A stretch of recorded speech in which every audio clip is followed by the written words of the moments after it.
Oke, baik. Dan selamat pagi teman sekalian semua. Kita memulai lagi sekolah minggu dewasa kita. Puji syukur kita sudah masuk hari ini. Kita mau masuk ke dalam Raja Yerobeam. Nah, kita sudah singgung Yerobeam sedikit minggu lalu karena kita minggu lalu membahas tentang temannya Yerobeam, temannya ya. Istilahnya yang memerintah bareng dengan dia yaitu Rehabeam. Dan ya, kita mengingat sedikit bahwa raja pertama adalah Saul. Ya, Saul terputus, ya, kemudian digantikan oleh Daud. Ya, jadi dinasti Saul nggak berlanjut ya. Saul sebenarnya punya anak yang akhirnya mengklaim tahta yaitu Isiboset. Karena 3 anak yang lain mati, Yonatan, 2 lagi saya agak lupa ya, Malkisua atau apa kira-kira ya. Itu mati. Satu lagi siapa? Abinadab ya, siapa sih? 3 itu Yonatan, Malkisua, Abinadab kalau tidak salah. Kemudian digantikan oleh Daud tentunya, yang berjanji untuk mengokohkan dinasti Daud, sehingga Daud langsung digantikan oleh Salomo. Nah, karena Salomo berdosa, dan ini memperlihatkan bagaimana Tuhan bisa berjanji, tapi bukan berarti tanggung jawab manusia hilang. Ini ya, Tuhan bisa berjanji, bisa gini, Tuhan bilang kepada Daud, aku akan kokohkan dinastimu sampai selama-lamanya. Wah, kalau orang terima janji itu kayak tenang gak gitu? Tenang dong, misalnya Tuhan janji sama kita kan, pokoknya keluargamu akan aku jamin sepanjang zaman. Nah, itu kan tenang sekali. Tapi bukan berarti lalu misalnya keturunan Daud bilang, wih enak ya kita udah punya janji ini, maka kita bebas jatuh dalam dosa, apa bebas ngapa-ngapain gitu. Enggak, ternyata enggak. Dan kita melihat, oke, Daud bagus. Nah, Salomo, anak Daud kan memenuhi janji Daud, perjanjian Daud. Tapi ketika Salomo jatuh dalam dosa, dan dosa yang berat ini kan, dia tidak sepenuh hati mengikuti Tuhan, maka Tuhan menghukum dia, tapi dengan cara yang tidak mengingkari janji dia kepada Daud. Ya, caranya apa? Bahwa keturunan Daud tetap dipelihara, ya tetap Tuhan pelihara, dan tetap jadi raja, tetap jadi raja. Tapi Tuhan hukum dia dengan cara, kalau begitu kerajaan Daud akan terpecah menjadi 2. Dan itu yang terjadi. Ya, itu Rehabeam. Ini yang sudah kita bahas minggu lalu. Tapi kerajaan dia pecah. Nah, sehingga muncullah, atau ini saya ubah sedikit penomorannya. Kita penomorannya sesuai dinasti aja ya. Jadi Daud adalah yang pertama dalam dinastinya. Nah, jadi Saul kan putus dinastinya. Daud, Salomo, Rehabeam. Tapi Tuhan pecah, memulai suatu dinasti baru sebenarnya, yaitu Yerobeam. Akan kita bahas kan. Jadi ya, ini ada sedikit pecah sedikit gitu, pecah menjadi 2. Ya, Rehabeam dan Yerobeam. Sekali lagi penekanannya adalah Tuhan sudah berjanji kepada Daud, janji yang luar biasa. Namun dan janji itu berlaku bukan hanya untuk Daud, tapi untuk semua keturunannya. Tapi jangan kita, seperti yang di dalam Galatia dikatakan, Allah tidak dipermainkan. Allah tidak dipermainkan. Jangan kita pikir bahwa, oh Tuhan kan sudah janji sama saya begini. Ya udah, saya kalau itu saya bebas lah, saya berdosa. Allah tidak dipermainkan. Apa yang ditabur orang itu juga yang akan itu aja.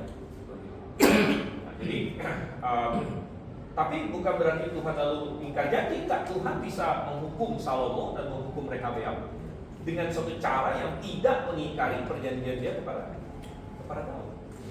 Jadi caranya adalah dengan ini. Ya, jadi kita akan lihat di sini lembar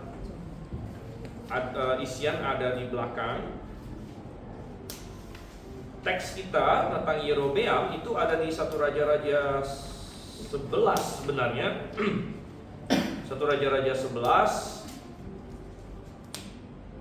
Waktu masih Salomo di situ sampai dengan nanti pasal 14 ya. Nah, kita tidak akan punya waktu untuk baca semuanya. Saya berharap nanti, ya ini nanti boleh dibaca sendiri teksnya di rumah. Tapi coba kita lihat untuk pembukaan saja 1 Raja-Raja pasal 11, kita lihat ayat yang ke 26 ya. Oke, saya akan bacakan ayat 26. Saya akan bacakan ya, 1 Raja-Raja pasal 11. Demikian firman Tuhan. Yerobeam bin Nebat seorang Efraim dari Zereda juga memberontak terhadap raja, maksudnya terhadap Salomo. Ia seorang pegawai Salomo dan ibunya seorang janda bernama Zerua. Inilah alasannya mengapa ia memberontak terhadap raja. Salomo mendirikan Milo dan menutup tembusan tembok kota Daud ayahnya. Yerobeam adalah seorang yang tangkas. Ketika Salomo melihat bahwa orang muda itu seorang yang rajin bekerja, ia memberinya tugas mengawasi semua tenaga kerja dari keturunan Yusuf. Pada waktu itu ketika Yerobeam keluar dari Yerusalem, Nabi Ahia seorang Silo menemui dia di jalan dengan berselubungkan kain baru. Hanya mereka berdua ada di padang. Ahia mencengkram kain baru yang dikenakannya dan mengoyaknya menjadi 12 potong. Lalu ia berkata kepada Yerobeam, ambillah bagimu 10 potong, sebab beginilah firman Tuhan Allah Israel, sesungguhnya aku akan mengoyak kerajaan itu dari tangan Salomo dan memberikan kepadamu 10 suku. Tapi satu suku akan tetap padanya demi Daud hambaku dan demi Yerusalem, kota yang kupilih dari semua suku Israel. Oleh karena mereka telah meninggalkan aku dan sujud menyembah Astoret ilah orang Sidon, Kamos ilah orang Moab, dan Milkom ilah Bani Amon, mereka juga tidak hidup menurut jalanku dan melakukan apa yang benar di mataku, segala ketetapan dan peraturanku seperti Daud ayahnya. Aku tidak akan mengambil seluruh kerajaan itu dari tangannya, tapi tetap menjadikan dia raja seumur hidupnya demi Daud hambaku, yang telah aku pilih dan yang memelihara segala perintah dan ketetapanku. Aku akan mengambil kerajaan itu dari tangan anaknya dan memberikan 10 suku kepadamu. Kepada anaknya akan kuberikan 1 suku, supaya Daud hambaku selalu mempunyai keturunan di hadapanku di Yerusalem, kota yang kupilih bagiku, supaya namaku tinggal di sana. Adapun kau, aku akan mengambilmu dan engkau akan memerintah atas segala yang kau kehendaki, serta menjadi raja atas Israel. Jika kau mendengarkan segala yang kuperintahkan kepadamu, hidup menurut jalanku dan melakukan apa yang benar di mataku dengan memelihara ketetapan dan perintahku seperti yang telah dilakukan Daud hambaku, maka aku akan menyertai kau membangun bagimu suatu keluarga yang teguh seperti yang kubangun bagi Daud dan memberikan Israel kepadamu. Untuk itu aku akan merendahkan keturunan Daud, tapi bukan untuk selamanya. Yang 40, Salomo berikhtiar membunuh Yerobeam, tapi Yerobeam segera melarikan diri ke Mesir. Pada sisa raja Mesir, ia tinggal di Mesir sampai meninggalnya Salomo. Oke, kita berdoa terlebih dahulu ya. Saya minta Pak Siregar kita nonton. Mari kita berdoa. Bapak yang berbiasa, kami bersyukur, terima kasih pada pagi hari ini kami hadir untuk semua kasih Tuhan dan kerja Engkau menyertai bagi kami, memastikan menyampaikan pengajaran kepada kami. Dalam nama Tuhan Yesus Kristus kami sudah berdoa dan bersyukur. Amin. Amin. Oke. Coba kita lihat di sini. Jadi latar belakang ya, latar belakang siapa Yerobeam ini sesuai yang sudah kita baca tadi. Yerobeam adalah seorang dari suku apa? Efraim ya, dari suku Efraim. Nah, ini signifikan juga bahwa Tuhan memilih seorang dari suku Efraim untuk menjadi raja, karena memang ada 2 suku utama di Israel. Kalau Israel terdiri dari 12 suku ya. 12 suku, tapi kita sering bilang 12 plus 1. Satu ini adalah Lewi, karena Lewi sering nggak dihitung karena dia suku yang spesial ya. Dan karena Lewi nggak dihitung, jadi bisa jadi 12 karena Yusuf dibagi 2 ya, Efraim dan Manasye. Itu juga cocok karena Yusuf diangkat sebagai yang sulung oleh Yakub, oleh bapaknya Yakub. Yusuf yang sulung, jadi Yusuf terima 2 bagian, 2 bagian warisan lah misalnya gitu. Makanya 2 suku gitu, jadi hitungnya 2 suku. Jadi waktu bagi tanah juga Efraim dapat tanah, Manasye dapat tanah. Jadi kan 2 bagian gitu. Makanya Yusuf dianggap yang sulung gitu. Oke, jadi tetapi di dalam 12 plus 1 ini karena dihitung Lewi, maka yang utama adalah 2 suku besar, yaitu Yehuda dan Efraim ya. Yehuda dan Efraim, 2 suku inilah yang istilahnya sering bersaing untuk supremasi lah di antara suku-suku Israel, Yehuda dan Efraim. Pemimpin-pemimpin dari Efraim lumayan banyak. Contoh yang paling terkenal adalah Yosua. Ya, Yosua adalah dari suku Efraim. Jadi dan Efraim lumayan kuat, ya, sukunya lumayan besar. Dan kalau kita baca di dalam kitab Hakim-Hakim, orang Efraim juga lumayan merasa dirinya pemimpin gitu.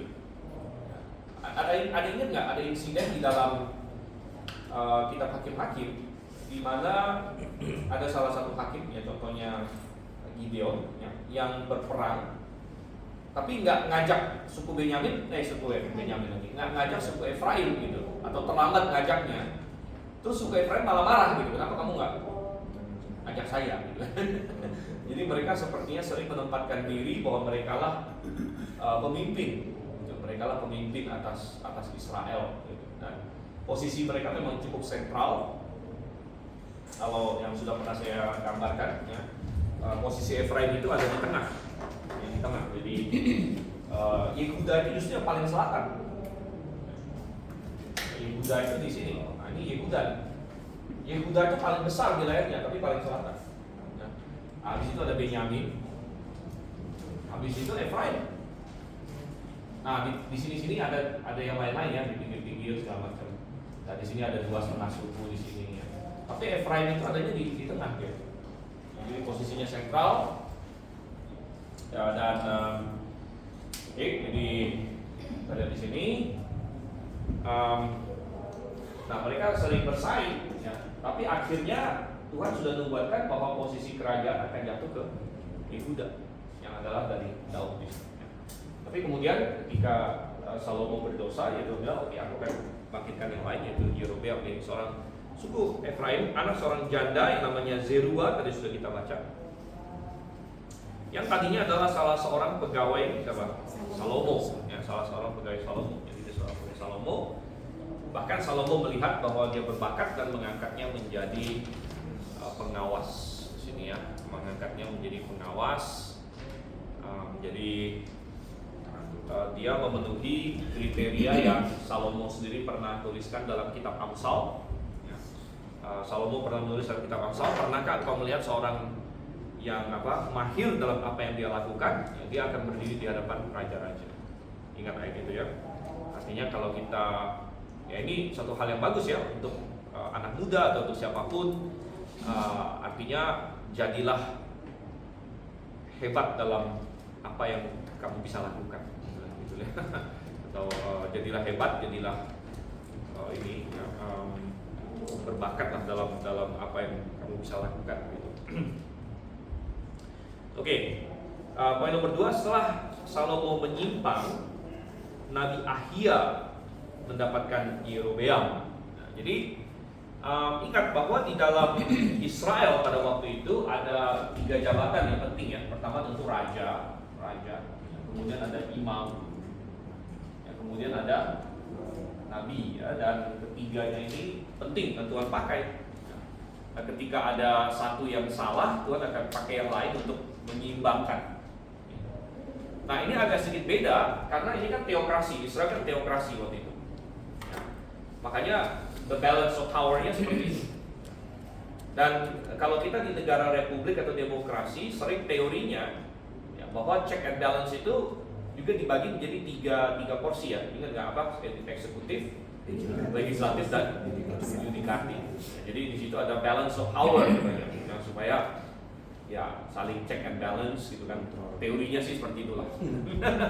Bahwa ketika eksekutifnya ngaco ya masih ada yang bikin undang-undang yang bisa tegur atau ada yudikatif lain sebagainya. Tapi kita tidak melihat pembagian seperti itu di Israel karena waktu itu sistemnya beda. Tapi tetap ada check and balance juga. Ya, tapi secara rohani di sini, ya di mana imam bisa menegur raja. Ada contohnya. Dulu ada Raja Uzia namanya, bukan dulu ya, maksudnya ya dulu, tapi maksudnya nanti akan kita ketemu Raja Uzia. Dia pernah, nanti kita akan lihat, dia pernah bikin kesalahan, dia pengen mempersembahkan ukupan, dia pengen masuk ke bait suci. Ini membakar ukupan seperti imam. Nah waktu itu imam-imam yang waktu itu nggak kasih dia, imam-imamnya tentang. Nah, jadi itu salah satu contoh. Dan demikian juga nabi-nabi, kita masih ingat dalam hidup Daud. Dalam hidup Daud ya Tuhan pakai Nabi Nathan untuk tegur dia, Nabi Gad dan sebagainya. Ya. Jadi dan ternyata pada zaman Salomo ada seorang nabi yang namanya Nabi Ahia. Ya. Jadi tiap-tiap zaman Tuhan akan bangkitkan nabi untuk membantu raja. Ya. Kalau perlu tegur raja atau menguatkan raja itu, kalau dia perlu dikuatkan. Ya. Dan macam-macam lagi. Di zamannya Salomo, di sini adalah Nabi Ahia di sini. Dan biasanya nabi-nabi Israel itu sering kasih nubuat itu pakai alat peraga gitu. Jadi alat peraga itu bukan cuma untuk sekolah minggu gitu ya. Mereka sering pakai alat peraga gitu. Jadi Ahia pakai alat peraga, dia pakai kain, dia cabik-cabik jadi 12 bagian ya. Kemudian dia kasih 10 di sini kepada Yerobeam. Jadi bernubuat bahwa dia akan memimpin 10 suku Israel. Memimpin 10 suku Israel. Dan Tuhan bilang dia akan kasih satu kepada Daud. Ya, satu yang dimaksud itu adalah suku Benyamin. Dan kira Benyamin tetap ikut dengan Yehuda. Dan memang secara geografis juga ya Benyamin inilah yang ini kan, yang berbatasan dengan Yehuda. Oke, dan kita tidak tahu kenapa. Tadi di 1 Raja-Raja 11 ayat 40 kita dapatkan Salomo berikhtiar membunuh Yerobeam. Kenapa bisa begitu? Gitu kan? Berarti ya, dan ini tidak dinyatakan secara eksplisit, tapi semacam mungkin kesimpulan kita, sepertinya informasi ini bocor kepada Salomo. Nah ini sangat menarik ya. Kenapa Salomo jadi pengen membunuh Yerobeam? Karena Yerobeam kan anak buah dia yang dia hargai ya, dianggap hebat, gitu, dianggap mampu lah ya. Tapi kenapa Salomo membunuh si Yerobeam begitu? Nah, sekali lagi Alkitab tidak katakan secara eksplisit, tapi sepertinya informasinya bocor. Nah, kalau pertanyaannya informasinya bocor, siapa yang bocorkan? Nah, siapa yang bocorkan? Karena waktu si Ahia ngomong sama Yerobeam, teks berkata cuma mereka berdua gitu. Jadi kalau bukan bocor dari Ahia, bocor dari Yerobeam. Gitu. Nah, saya agak ragu bahwa ini bocor dari Ahia. Ya, Ahia kan nabi Tuhan gitu kan, dia dikasih mandat untuk menyampaikan sesuatu kepada Yerobeam. Saya tidak begitu yakin bahwa Ahia lalu akan bocor mulutnya lalu ngomong sama yang lain. Jadi lebih mungkin adalah bahwa ini bocor dari Yerobeam sendiri. Karena dia bawa kain 10 itu tadi, itu untuk apa? Ya mungkin dalam euforia dia cerita-cerita ke keluarganya, gitu kan, artinya atau ke teman-teman dekatnya, Nabi bilang saya bakal jadi raja loh, segala macam, mungkin ya, dan dia begitu senang dan sebagainya. Nah, karena kan berita-berita seperti ini kan akhirnya jadi gosip begitu, akhirnya terdengar oleh Salomo juga bahwa ini orang mulai nggak benar nih, ya, dari perspektif Salomo ini nggak benar kan, karena ini mau jadi raja. Gitu. Ya, jadi ini akhirnya Yerobeam melarikan diri ke Mesir. Yerobeam melarikan diri ke Mesir. Oke, itu latar belakangnya.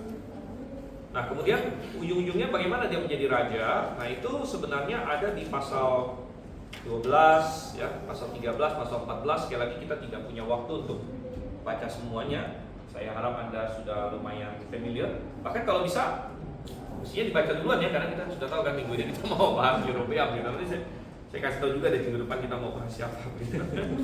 Ya, jadi bisa dibaca duluan.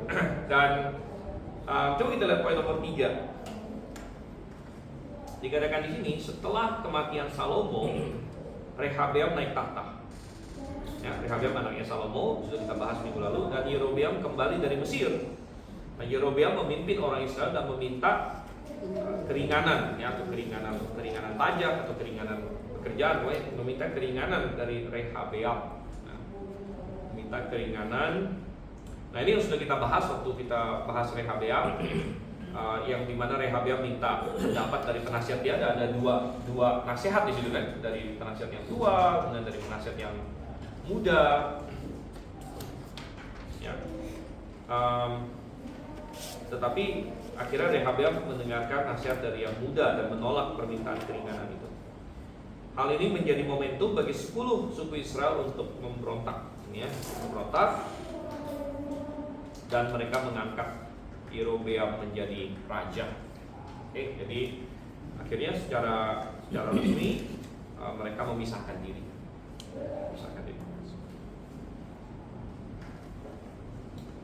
Oke, poin nomor 4. Nah, lalu kita sudah bahas dari sisi Rehabeamnya, apa yang dia lakukan segala macam.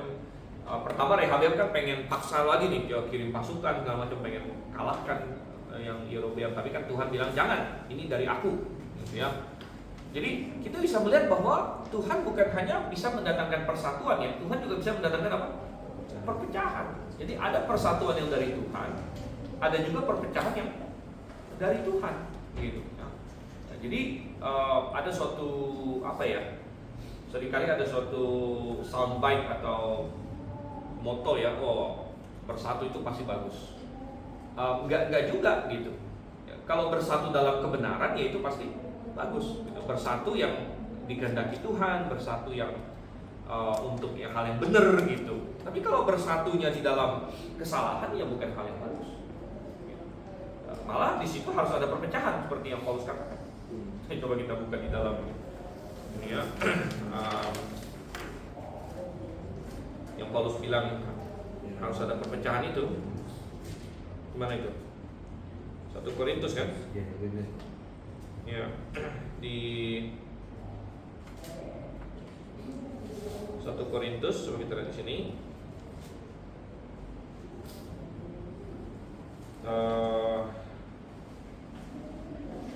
1 Korintus 11 ayat 19 maksudnya ya. 1 Korintus 11 ayat 19.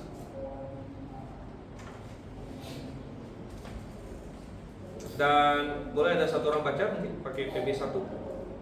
Sebab di antara kamu harus ada perpecahan supaya nyata nanti siapakah di antara kamu yang tahan uji. Iya, di antara kamu harus ada perpecahan. Dan kalau TB2 dia terjemahkannya begini, sebab di antara kamu harus ada pihak yang berbeda-beda. Harus ada pihak yang berbeda-beda. Oke ya, jadi supaya nyata nanti siapa di antara kamu yang tahan uji begitu. Nah, jadi ketika Israel mulai menyimpang dari Tuhan, contohnya Salomo mulai menyimpang, dan kita tahu Rehabeam juga menyimpang, nanti Tuhan sengaja pecah ini supaya mereka juga saling berlomba mestinya secara rohani siapa yang kuat di dalam Tuhan, itu siapa yang mengikut Tuhan lebih benar. Nah, tetapi sayangnya sekali lagi di sini manusia-manusia yang terlibat di sini ternyata tidak setia kepada Tuhan. Dan ini benar juga untuk Yerobeam ya. Coba kita lihat poin nomor yang keempat sekarang. Poin yang keempat dikatakan segera sesudah menjadi raja, Yerobeam membuktikan dirinya tidak berpikir secara rohani, tetapi secara duniawi. Ya. Dia tidak berpikir secara rohani, tapi secara duniawi. Ia berpendapat bahwa jika orang Israel terus pergi ke Yerusalem, ya, yang kalau menurut hukum Taurat diharuskan 1 tahun 3 kali. Ya, ada tiga hari raya di mana orang Israel semua harus kumpul di Yerusalem, yaitu Paskah dan Pentakosta sebenarnya. Paskah, Pentakosta, ya kemudian Pondok Daud. Ya, jadi mereka harus kumpul di Yerusalem mestinya di situ. Nah, tapi perhatikan apa yang dipikirkan oleh Yerobeam. Perhatikan 1 Raja-Raja 12 ayat 26. 1 Raja-Raja 12 ayat 26 dikatakan Yerobeam berkata dalam hatinya, kini kerajaan itu mungkin kembali kepada keluarga Daud. Jika bangsa itu pergi mempersembahkan korban sembelihan di rumah Tuhan di Yerusalem, maka hati bangsa ini akan berbalik lagi kepada Tuhan mereka, Rehabeam Raja Yehuda. Mereka akan membunuh aku dan kembali kepada Rehabeam Raja Yehuda. Jadi ini adalah pertimbangan dia, pertimbangan politik dia, pertimbangan duniawi dia. Dia berpikir, dia takut, ya karena dia memulai satu kerajaan yang baru. Dan secara kedagingan, secara manusiawi, sepertinya keraguan-raguan dan ketakutan Yerobeam itu ada landasannya kalau kita hanya teliti secara manusiawi saja. Ya. Mengapa demikian? Karena begini, dia kan memulai sesuatu yang baru, tidak ada sejarahnya lah, gitu. Memulai dinasti baru, memulai kerajaan baru. Sedangkan Rehabeam ini kan melanjutkan, dia sudah Dia kayak, ya, dia ini kan melanjutkan dinasti yang lama, begitu. Ya, Daud, Salomo, dan Rehabeam punya nama-nama besar ini di belakang dia. Gitu. Dan lebih lanjut lagi, Rehabeam punya Yerusalem dengan bait suci yang ada di sana, segala macam. Jadi Rehabeam bisa berargumen bahwa, saya inilah raja yang benar. Ya. Nah, kalau rakyatnya Yerobeam terus-menerus dipapar kepada propagandanya Rehabeam lah, istilahnya begitu, maka Yerobeam berpikir ya bisa jadi nanti mereka akhirnya tertarik gitu balik lagi ke sini. Nah, jadi secara manusiawi apa yang ditakutkan sama Yerobeam itu ketakutan yang bisa dinilai cukup wajar bagi manusia. Nah, namun demikian satu hal yang salah bagi Yerobeam adalah sebenarnya dia punya janji Tuhan. Dia punya janji Tuhan. Nah, ini yang dimana dia gagal untuk melihat secara rohani. Ya, perhatikan apa yang ditakutkan oleh Yerobeam di situ. Ayat yang 27 tadi kita baca bagian terakhirnya kan. Mereka akan membunuh aku dan kembali kepada Rehabeam, raja Yehuda. Ya, ini yang dia takutkan. Tetapi sebenarnya bagi Yerobeam ada satu ayat kunci yang tadi sudah kita baca, yaitu di pasal 11 ayatnya yang ke-38. Coba kita lihat lagi. Ini tadi sudah kita baca. 1 Raja-Raja 11 ayat 38. Ini mestinya ayat kunci, ini mestinya janji yang dipegang erat-erat oleh Yerobeam. Karena Tuhan sudah berjanji seperti ini pada dia. Jika engkau mendengarkan segala yang kuperintahkan kepadamu, hidup menurut jalanku dan melakukan apa yang benar di mataku dengan memelihara ketetapan dan perintahku seperti yang telah dilakukan Daud hambaku, maka aku akan menyertai engkau, membangun bagimu suatu keluarga yang teguh seperti yang kubangun bagi Daud, dan memberikan Israel kepadamu. Ini adalah janji yang luar biasa, saudara. Luar biasa sekali karena Tuhan berjanji pada Yerobeam, aku akan bangun keluargamu seperti apa? Seperti Daud bahkan. Dan kita bilang bahwa perjanjian Daud itu adalah perjanjian yang sangat luar biasa. Inilah perjanjian yang kokoh selama-lamanya, bahkan keluargamu tidak akan berhenti selama-lamanya, dan kita tahu dari situ muncul Mesias gitu. Dan Tuhan bilang sama Yerobeam, kalau kamu setia kepadaku seperti Daud, aku akan bikin kamu seperti Daud. Ini janji yang luar biasa sekali gitu. Luar biasa sekali. Dan Yerobeam hanya perlu berkata, saya mau percaya Tuhan dibandingkan ketakutan-ketakutan manusiawi saya. Dan ini harus kita terapkan dalam hidup kita. Alkitab mencatat ini semua untuk menjadi teladan bagi kita, karena di dalam hidup kita ini pun kita bisa ada ketakutan-ketakutan yang kalau dilihat sekilas sangat manusiawi gitu. Mungkin kita ada ketakutan ya misalnya masalah finansial. Kita ada ketakutan masalah kesehatan. Kita bisa ada ketakutan misalnya suatu hari ada pergolakan politik atau apa ya, penganiayaan atau apa dan sebagainya. Ini adalah hal-hal yang secara manusiawi wajar gitu. Manusia bilang oh ya wajar begitu. Dia punya concern dalam hal-hal ini. Ya, namun sekali lagi kita harus memasang mata rohani. Jangan sampai karena ketakutan-ketakutan manusiawi ini kita lalu tidak setia kepada Tuhan.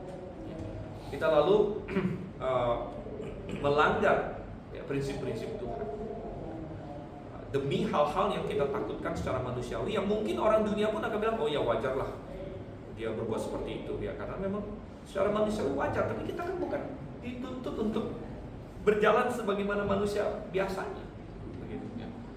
Karena kita punya sesuatu yang lain, kita punya firman Tuhan, kita punya jaminan dari Tuhan.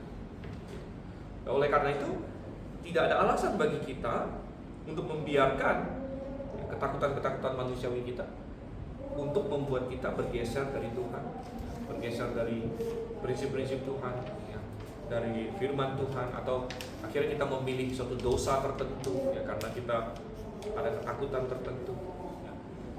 Tidak ada alasan untuk itu ya. Kalau misalnya benar si Yerobeam itu mengikuti Tuhan punya perintah, berarti sejarahnya berubah ya? Sejarah ya pasti berubah. Sejarah pasti berubah ya. Kenapa? Jadi bukan anak Daud lagi. Tetap anak Daud, tapi kan maksudnya begini, Tuhan kan bisa mengokohkan dua-duanya gitu. Ya, Tuhan Tuhan bisa mengokohkan dua-duanya. Begitu, ya. Artinya kan Tuhan tidak janji Yerobeam bakal jadi nenek moyang Mesias juga, begitu. Tapi maksudnya Tuhan akan membangun apa? Keluarga dia kokoh lah istilahnya. Gitu. Bukan berarti Tuhan bilang bahwa Mesias akan dari Yerobeam, Tuhan kan tidak bilang begitu juga. Gitu, ya. Tapi Tuhan akan mengokohkan kerajaannya seperti Tuhan mengokohkan Daud, begitu, dan keturunan dia, ya, nggak akan terputus, begitu. Tetapi nanti kita akan lihat pada kenyataannya, karena dia menyimpang dari Tuhan, kita akan lihat nanti keturunan dia terputus, gitu. Terputus, bahkan dibasmi habis semua, habis total. Ya, jadi dan bicara mengenai perbandingan dengan Daud tadi, Daud termasuk orang yang tidak mengindahkan ketakutan manusia dan percaya kepada Tuhan, begitu. Karena Daud lebih punya alasan lagi, misalnya waktu dia dikejar-kejar oleh Saul, ingat nggak berapa kali dia harus menahan diri untuk tidak membunuh Saul? Padahal dia punya kuasa untuk itu, yang secara manusiawi juga wajar gitu loh. Ini orang mau bunuh saya dalam doktrin self defense gitu kan, maksudnya mempertahankan diri. Ya saya punya hak untuk membunuh dia, gitu. Karena dia mau bunuh saya. Dalam banyak hukum itu diperbolehkan bahkan. Tetapi Daud sekali lagi tidak mengindahkan ketakutan manusiawinya itu, ya, tapi dia berpegang kepada janji Tuhan. Jadi Yerobeam justru disuruh cobalah kamu punya iman yang seperti Daud. Intinya Tuhan bilang kalau kamu punya iman seperti Daud, aku akan kokohkan kamu seperti Daud. Dan pada kenyataannya ternyata Yerobeam tidak punya iman seperti Daud. Dan dia akhirnya memilih untuk melakukan suatu kesalahan yang sangat besar, gitu ya. Yaitu apa itu kesalahan yang sangat besar yang dia lakukan? Kita masuk ke poin kelima kita, ini ya. Poin kelima kita, dan kesalahannya adalah akhirnya Yerobeam membuat dua anak lembu emas. Sini ya, dia membuat dua anak lembu emas dan menyuruh Israel untuk menyembah patung-patung ini, satu di Betel, satu di Dan. Jadi di Betel dan Dan, atau di Dan dan Betel. Ini agak lucu karena bahasa Indonesia Dan ya, Dan. Dan itu bisa kata sambung, bisa juga nama kota, kan? Dan. Jadi kenapa dia taruh di Betel dan Dan? Betel itu di sini, Betel itu di wilayah Efraim. Dan itu sebelah utara ya. Jadi dia taruh di sini dan di sini. Dan tujuannya adalah untuk memudahkan orang Israel untuk menyembah yang dia miliki. Jadi pertimbangannya adalah praktikalitas. Yang mungkin advertising pitch dia atau iklan dia adalah, orang Israel, ngapain lagi kamu ke Yerusalem? Dan salah satu yang dia tawarkan adalah praktikalitas. Ke Yerusalem itu jauh, apalagi yang dari utara. Turun ke sini jauh. Ya udah, kamu nyembah aja di Betel atau di Dan. Kalau kamu tinggal di utara, ya sembahlah di Dan.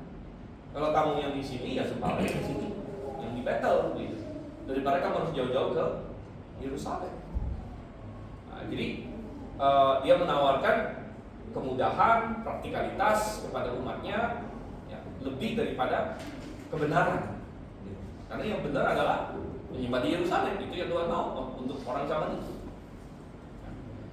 Nah, jadi itu sudah biasa lah, ya. Dan sampai hari ini pun masih ya, iblis menawarkan daripada kebenaran, ini kamu pilih yang gampang, ya, yang mudah, yang praktis, yang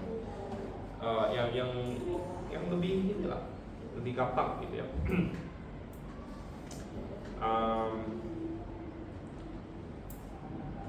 Coba perhatikan ayat yang ke-28 di sini. Masih 1 Raja-Raja 12 ya.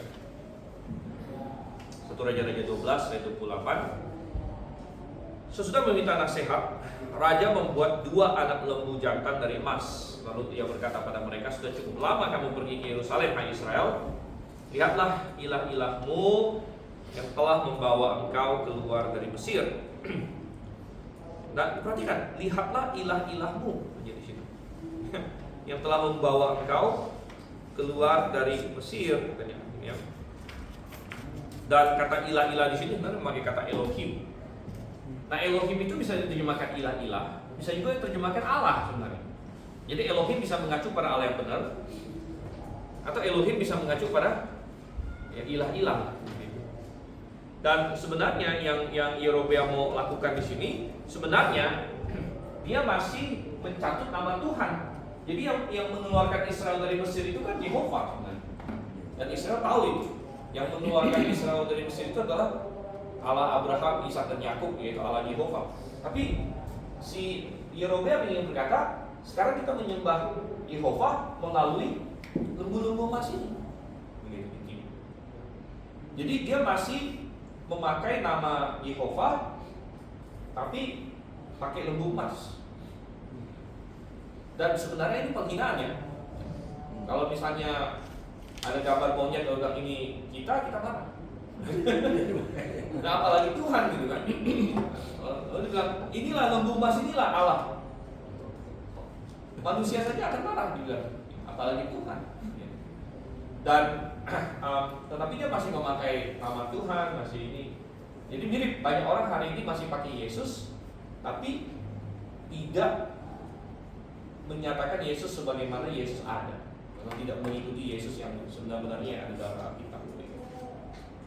Ya, apalagi kalau sampai ada orang yang percaya bahwa wajah Yesus itu seperti wajah aktor-aktor, ya, aktor-aktor yang memainkan film-film Yesus dan sebagainya. Oh, inilah Yesus. Ini juga menghina Tuhan sebenarnya. Ya, kita bilang tidak demikian. Ya. Oke, lanjut lagi di sini. Orang-orang Lewi yang menentang Yerobeam dipecat dan dianiaya, dipecat. Ya. Jadi waktu dia mendirikan dua lembu emas ini, dia angkat ini apa kayak imam-imam dia sendiri lagi. Jadi yang bukan dari golongan Lewi, karena yang golongan Lewi banyak yang tidak mau, bilang oh ini salah ini. Sekali lagi kan golongan imam kan ini semestinya check and balance kan.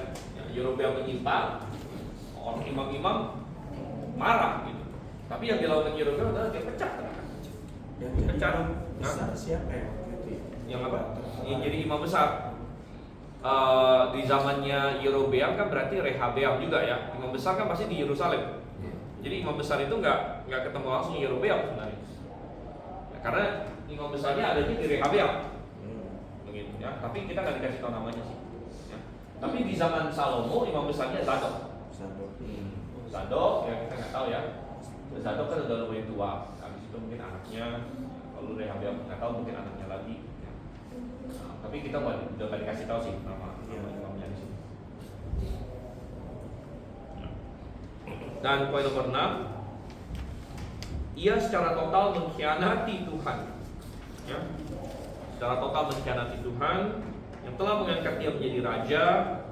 Bahkan orang yang setelah mendapat dan ini banyak orang yang setelah mendapat berkat Tuhan justru malah meninggalkan Tuhan. Nah ini menjadi pola yang sering berulang. Setelah diberkati Tuhan malah meninggalkan Tuhan. Lucu gitu. Jadi setelah diberkati Tuhan malah meninggalkan Tuhan demi katanya mempertahankan berkatnya itu. Misalnya ada orang minta pekerjaan sama Tuhan, ya, Tuhan aku minta pekerjaan yang baik. Lalu Tuhan kasih dia pekerjaan yang baik. Lalu tapi akhirnya demi mempertahankan pekerjaan itu misalnya dia jadi dia melakukan hal yang nggak benar gitu, atau dia jadi nggak ke gereja dan sebagainya. Atau ada orang yang minta keluarga sama Tuhan. Tuhan aku mau minta keluarga, minta pasangan hidup dan sebagainya. Lalu ada dapat pasangan hidup tapi akhirnya malah karena keluarganya dia malah menjauh dari Tuhan. Jadi Yerobeam dikasih jadi raja oleh Tuhan, tapi kemudian dia bilang, saya bagaimana supaya saya mempertahankan kerajaan saya? Tapi dia malah mengkhianati Tuhan. Mestinya Yerobeam itu kalau dia tahu mengucap syukur, mestinya kayak Ayub gitu. Tuhan kasih saya raja. Kalau suatu hari saya dipecat jadi raja pun, misalnya rakyat nggak mau saya jadi raja lagi pun, ya nggak apa-apa karena toh awalnya Tuhan yang kasih saya juga, gitu. Tuhan yang memberi, Tuhan yang mengambil, gitu kan. Nah ini kalau orang yang dia punya iman seperti Ayub, begitu. Tapi Yerobeam kan tidak. Dia sudah sama seperti Saul. Saul kan Tuhan angkat jadi raja. Lalu suatu ketika dia bilang, saya nggak mau kamu jadi raja lagi. Nah waktu diangkat jadi raja, Saul kayak malu-malu. Oh jangan saya lah. Saya kurang ngerti segala macam. Tapi begitu udah jadi, udah enak. Tuhan bilang, saya nggak mau kamu jadi raja lagi. Dia malah marah. Dia malah marah. Ya, jadi mereka ini, ya, Yerobeam ini lebih mirip Saul daripada Daud. Tuhan bilang kamu harus mirip Daud, dia malah jadi mirip Saul. Ya. Dan akhirnya mengkhianati Tuhan demi mempertahankan kerajaan. Oke, kita akan sampai sini. Ya, kita akan sampai sini.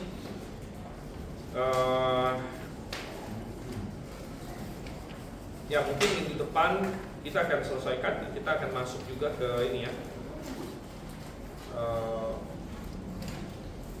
Mungkin saya lupa yang berikutnya apa? Abiam mungkin. Abiam atau Asaf atau Nadab. Oke. Dan Renita benar. Hah? Ya. Oke, kita berdoa.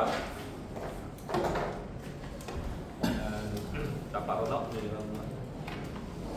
Mari kita bersatu dalam doa. Bapa kami di surga, terima kasih Tuhan buat penyertaan Tuhan selama kami belajar firman-Mu pada pagi hari ini. Terima kasih juga Tuhan sudah menyertai Pak Stephen yang menjadi pengajar kami pada pagi ini. Tuhan berkati beliau. Dan sebentar kami akan bergabung dengan jemaat yang lainnya untuk ikut kebaktian umum. Tuhan kiranya sertai acara kebaktian tersebut dari awal hingga akhirnya. Dan hanya dalam nama Tuhan Yesus Kristus kami berdoa dan bersyukur. Amin. Amin.